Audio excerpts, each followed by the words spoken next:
Well, I recently had a scary experience that I think may help you. A couple of weeks ago, or actually a week ago Friday, I wasn't on here on News 10 NBC Today.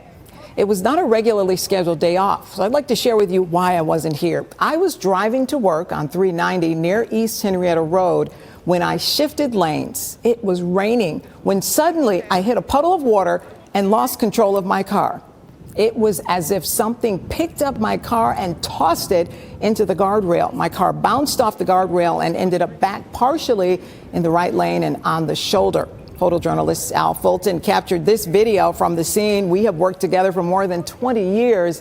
He came to check on me. I'm okay. My daughter came to rescue me and pick me up and bring me home.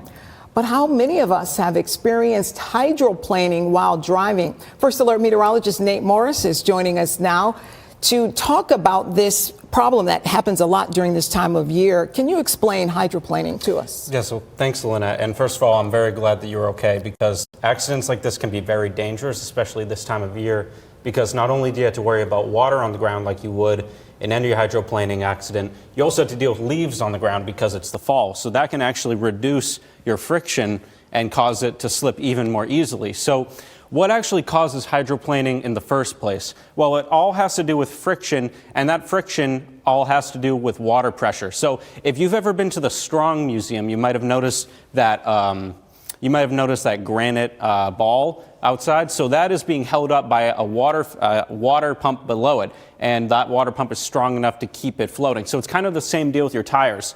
As there's more water on the ground caused by heavier rain, your car's speed and weight causes water pressure to build up right here in front of the tire. And if you are going fast enough and your tire tread isn't good enough and your car is heavy enough, then you might have that water pressure actually displace the tire and literally lift the car off the ground, essentially turning it into a sled.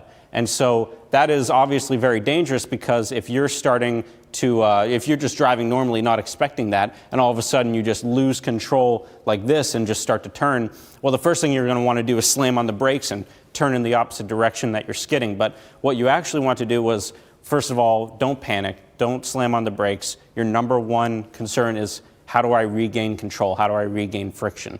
So what you want to do is turn in the direction of the skid, because as you turn away, now all of a sudden the amount of contact area that your tire has is less.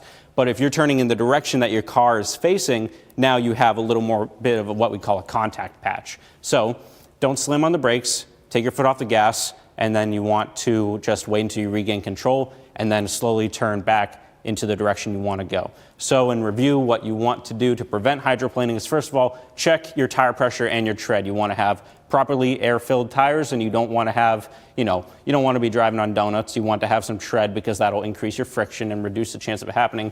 Most importantly, slow down when it's raining. You don't want to slip. There's no general rule of thumb is don't go faster than 40 to 60 miles per hour when it's raining heavily. And most of all, you want to stay alert in case it does happen, so now you know what to do. Lynette? All right. Thank you, Nate. I can relate to everything you just shared. Let's go in depth now on what to do if you find yourself on the side of the highway like me. It may be hard, but first, try to remain calm. You'll think more clearly. If the car is still able to drive, try to get it as far over on the shoulder as possible and turn on your hazard lights. Call 911 no matter how serious the crash seems. If you have to get out of the car, make sure to get out of the right side, or get out of the side that's away from the highway, and get out of your vehicle and avoid keeping your car anywhere in the road if that's possible. Get out of the way yourself.